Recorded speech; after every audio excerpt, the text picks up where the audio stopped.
கனமழைலாம் அந்த காலங்க. புயல் சின்னங்கள் இந்த காலத்துல நம்ம இருக்கிறோம்.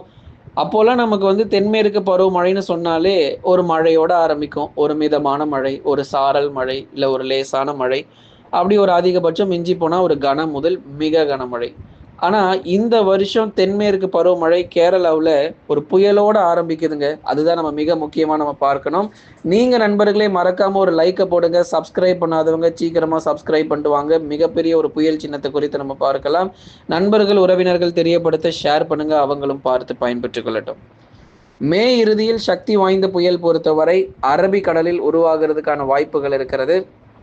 தொடர்ந்து இனி அடுத்தடுத்து வரக்கூடிய நாட்கள், அதாவது இந்த அரபிக்கடலில் உருவாகக்கூடிய இந்த புயல் சின்னம் பொறுத்தவரை ஒரு தீவிர மழை பொழிவுங்க. ஆனா நேரடியாக கரையை கடக்குமானா அதற்கான வாய்ப்பு குறைவு. இப்ப கேரளாவிலே வந்து முழுமையா இந்த புயல் கரையை கடக்குமானா அது இருக்காது.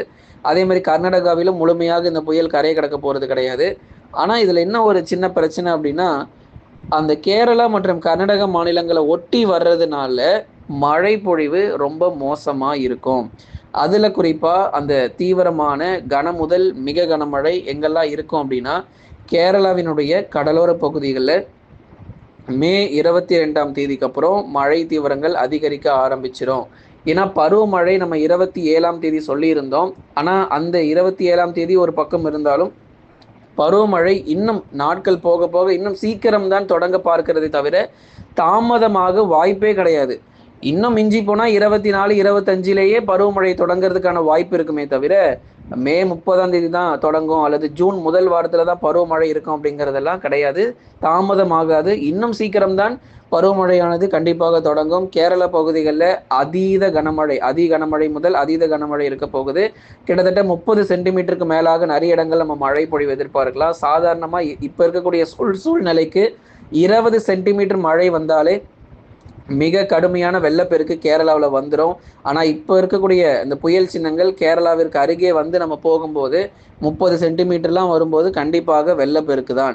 அதனால கேரள மக்கள் மட்டுமல்லாமல் தமிழ்நாட்டு மக்களும் எச்சரிக்கையா இருக்கணும். அது எப்படிங்க அங்க தாங்க புயல் வருது, நாங்க என்ன பண்ண போறோம்னு கேட்குறீங்களா?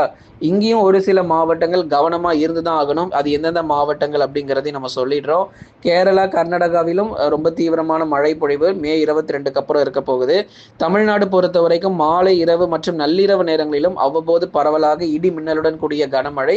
நமக்கு வந்து பெருசா வெள்ளப்பெருக்கு ஏற்படுற அளவுக்கு மழை வரலனா கூட, ஓரளவுக்கு வெப்பம் தணியிற அளவுக்கு நமக்கு மழைக்கான வாய்ப்பு இருக்கு. அதுவே எங்களுக்கு போதும்னு நெறைய பேர் சொல்றாங்க. வெப்பம் தணிந்தாலே எங்களுக்கு போதும் அப்படின்னு சொல்லி தான் நெறைய பேருடைய கமெண்ட்ட நம்ம பார்க்க முடியுது. அதனால தொடர்ந்து நமக்கு வந்து கனமழையானது தொடர்ச்சியாக இருக்கும். பெரும்பாலும் உள் மாவட்டங்களிலேயே அப்படியே நமக்கு மிக கனமழை வந்தாலும், அது உள் மாவட்டங்களிலேயே பதிவாக வாய்ப்பு இருக்கு. நாமக்கல், சேலம், கரூர், திருப்பூர், ஈரோடு, கிருஷ்ணகிரி, தருமபுரி, சேலம், அதைத் தொடர்ந்து வேலூர், திருப்பத்தூர், ராணிப்பேட்டை, திருவண்ணாமலை போன்ற இந்த உள் மாவட்ட பகுதிகளை குறிவைத்தே நமக்கு வந்து கனமுதல் மிக கனமழையாக ரொம்ப தீவிரமாக இருக்கும் அடுத்து வரும் நாட்கள்ல. வட தமிழக கடலோர மற்றும் டெல்டா மாவட்டத்துல மழை வாய்ப்புகள் எப்படி இருக்கு அப்படிங்கிறத பார்க்கலாம். ஏன்னா இந்த புயல் சின்னங்கள் பொறுத்த வரைக்கும் அரபிக்கடல் பகுதிகளில் நிலை கொண்டு அதுக்கப்புறம் தொடர்ந்து வடக்கு திசை நோக்கி அதுக்கப்புறம் வடமேற்கு திசை நோக்கி நகர்வதற்கான வாய்ப்பு இருக்கு. எது எப்படி இருந்தாலும் இந்த புயல் அரபிக்கடல்ல இருக்கிற வரைக்கும் கிட்டத்தட்ட 130 கிலோமீட்டர் வேகத்துல சுழண்டு கொண்டிருக்கும். அந்த சமயங்கள்ல நமக்கும் பரவலாக மழைக்கான வாய்ப்பு இருக்கும். வட தமிழக கடலோர மற்றும் டெல்டாவில் பகுதியாக மட்டும் இப்ப சென்னை, திருவள்ளூர், காஞ்சிபுரம், செங்கல்பட்டு, விழுப்புரம், கடலூர், புதுச்சேரி மற்றும் காரைக்கால் நம்ம எடுத்துக்கிட்டோம் அப்படின்னா பகுதியாக கனமழைக்கான வாய்ப்பு இருக்கு. அதாவது மாவட்டம் முழுவதும் இல்லாமல் அங்கொன்றும் இங்கொன்றுமாக அடுத்து வரக்கூடிய ஒரு வாரத்திற்கு சென்னை, திருவள்ளூர், காஞ்சிபுரம், செங்கல்பட்டுல மழை எதிர்பார்க்கலாம். பெய்யாத பகுதிகளுக்கு இனி வரும் நாட்கள்ல மழை வாய்ப்புகள் அதிகரிக்கும். அதைத் தொடர்ந்து சென்னை, திருவள்ளூர், காஞ்சிபுரம், செங்கல்பட்டை தொடர்ந்து விழுப்புரம், கடலூர், புதுச்சேரி மற்றும் காரைக்கால், கள்ளக்குறிச்சியில நிறைய இடத்துல மழையை வந்து நம்ம பார்க்க முடியும். கடலூர், விழுப்புரத்தை விட கள்ளக்குறிச்சியில வந்து கனமழைக்கான வாய்ப்பு இனி வரும் நாட்களிலும் அதிகரித்து காணப்படுது. அந்த சின்ன சேலம், தியாகதுர்கம், சங்கராபுரம் உள்ளிட்ட அந்த பல்வேறு பகுதிகள், உளுந்தூர்பேட்டை போன்ற இடங்கள்ல நல்ல ஒரு மழை வாய்ப்புகள் காத்துக்கிட்டு இருக்கு. காற்றுடன் கூடிய மழையும் இனி வரும் நாட்கள்ல கண்டிப்பா பதிவாகிறோம்.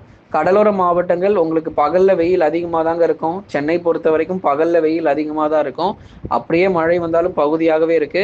கவலைப்படாதீங்க, என்னப்பா இது பகுதியாக அங்கொன்று இங்கொன்று மட்டும் மழை வந்தா என்ன பண்றதுன்னு சொல்லி கவலைப்படாதீங்க. பருவமழை சீக்கிரத்தில் தொடங்குறதுனால சீக்கிரமாவே நிறைய இடங்கள்ல மாவட்டம் முழுவதும் மழை பெய்ய ஆரம்பிக்கும். டெல்டா மாவட்டங்கள் பெரம்பலூர், திருச்சி மற்றும் புதுக்கோட்டையில் தீவிரமான மழைக்கான வாய்ப்புகள் உண்டு. ஏற்கனவே கடந்த 24 மணி நேரத்தில் பெரம்பலூர் மாவட்டங்கள், திருச்சிராப்பள்ளி மற்றும் புதுக்கோட்டையில் பகுதியாக நமக்கு நல்ல ஒரு தீவிர மழையானது கிடைச்சிருக்கு. தொடர்ந்து அடுத்தடுத்து வரும் நாட்களிலும் அந்த நாகப்பட்டினம், திருவாரூர், தஞ்சாவூர், மயிலாடுதுறை, அரியலூர் போன்ற மாவட்டங்களிலும் பரவலாக டெல்டாவில் கனமழை வந்து அதிகரிக்கும். ஏன்னா தென்மேற்கு பருவமழை கிட்டத்தட்ட நெருங்கியாச்சு. இன்னும் கொஞ்ச நாள் தான், ஒரு 4-5 நாட்கள் தான். அதுக்கப்புறம் தென்மேற்கு பருவமழையின் ஆட்டத்தை நம்ம பார்க்க போகிறோம். அரபிக்கடலில் ஒரு பக்கம், அதே மாதிரி வங்கக்கடலிலும் ஒரு குறைந்த தாழ்வு பகுதிகள் உருவாகிறதுக்கான வாய்ப்பு இருக்கு. ஆனா வங்கக்கடல்ல உருவாகிறது பெருசா ஒரு புயலா மாற போறது கிடையாது. ஆனா அரபிக்கடல்ல உருவாகிறது தான் ஒரு தீவிர புயல் சின்னமா நம்ம வந்து பார்த்துக்கிட்டு இருக்கோம். தொடர்ந்து அடுத்தடுத்து வரும் நாட்கள்ல இந்த தீவிர புயல் தொடர்ந்து மிரட்டி கொண்டிருக்கு. 3 மாநிலங்கள் சிக்கி இருக்கு. கேரளா, கர்நாடகா மற்றும் மகாராஷ்டிரா 3 மாநிலங்கள் சிக்கி இருக்கிறது. இதனால அந்த கடலோர பகுதிகள், கோஸ்டல் ஏரியாஸ்ன்னு சொல்லக்கூடிய அந்த கடலோர பகுதி முழுவதுமாகவே வரும் நாட்களில் உஷார் நிலை படுத்துவாங்க. நல்ல ஒரு மழை தீவிரங்களும் இருக்கும். அதே மாதிரி நம்ம சேனல்ல வானிலை அறிக்கை கேட்குற நீங்க கேரளா, கர்நாடகா மற்றும் மகாராஷ்டிரா பகுதியில் இருந்தீங்கன்னா கொஞ்சம் அலர்ட்டா இருங்க. தமிழ்நாட்டில இருந்து பார்த்தீங்க அப்படின்னா நீலகிரி, கோயம்புத்தூர், தேனி, தென்காசி போன்ற மாவட்டங்கள் கொஞ்சம் அலர்ட்டா இருங்க. இங்கேயும் நமக்கு வந்து மழைக்கான வாய்ப்புகள் அதிகரிக்கும். தென் மாவட்டங்கள்ல மதுரை, திண்டுக்கல், விருதுநகர், சிவகங்கை, ராமநாதபுரம், தூத்துக்குடி, திருநெல்வேலி மற்றும் கன்னியாகுமரி இருக்கக்கூடிய எல்லா பகுதிகளுக்கும் மழை வராது. பகுதியாக தான் இருக்கும். பகல்ல வெயில் எல்லா பகுதியும் இருக்கும். ஆனால் மழை மட்டும் சில இடத்துல மட்டும்தான் நமக்கு பெய்யும். மதுரை, திண்டுக்கல், விருதுநகர், சிவகங்கையில் பகுதியாக கனமழைக்கான வாய்ப்புகள் அவ்வப்போது நமக்கு எதிர்பார்க்கலாம். ஆனால் ராமநாதபுரம், தூத்துக்குடி, திருநெல்வேலியில் பெருசாக நமக்கு மழை தீவிரமாக இருக்காது. அவ்வப்போது பகுதியாக மட்டும் அங்கொன்றும் இங்கொன்றும் மிதமானதுலேருந்து கனமழை பதிவாகிட்டு போயிடும்.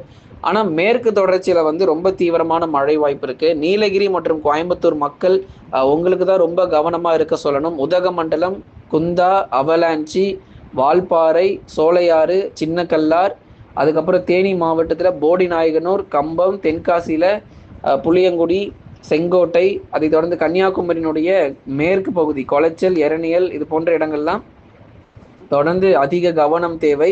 எதுக்காக சொல்றோம் அப்படின்னா, இந்த அரபிக்கடல்ல உருவாகிற புயல் சின்னம் காரணமாக அந்த மேற்கு தொடர்ச்சி மலைப்பகுதிகளில் அந்த மலைகளில் அந்த மேகக்கூட்டங்கள் மோதி நல்ல ஒரு தீவிரமான மழை பொழிவு அங்கே அதிகமாக நமக்கு வந்து பதிவாகும்.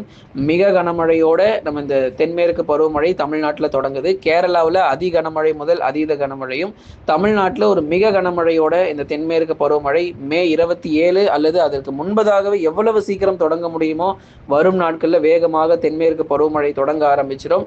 நம்ம ஒரு தேதிகள் 27ன்னு சொல்லியிருக்கிறோம். ஆனால் இருக்கக்கூடிய இயற்கையினுடைய சூழ்நிலையில நம்ம வைத்து பார்க்கும்போது 24, 25லேயே நமக்கு வந்து பருவமழை தொடங்கிரும் போல அந்த தேதிகளே நம்ம அதிக மழை வாய்ப்புகளை எதிர்பார்க்க ஆரம்பிச்சிடுவோம். ஆகவே நண்பர்களே, நீங்க மறக்காம ஒரு லைக் பண்ணுங்க, எல்லாருமே சப்ஸ்கிரைப் பண்ணுங்க, தினந்தோறும் பாருங்க இந்த புயல் அடுத்தடுத்தினுடைய திசை எங்க போக போகுது, எந்த மாநிலங்கள்ல அதிகமா நமக்கு மழை வரப்போகுது, தமிழ்நாட்டினுடைய நிலைமை என்ன அப்படிங்கிறதையும் ஒவ்வொரு நாளும் நம்ம தொடர்ந்து பேசி கொண்டிருக்கிறோம். லைக் பண்ணுங்க, மறக்காம சப்ஸ்கிரைப் பண்ணி தொடர்ந்து சப்போர்ட் பண்ணுங்க.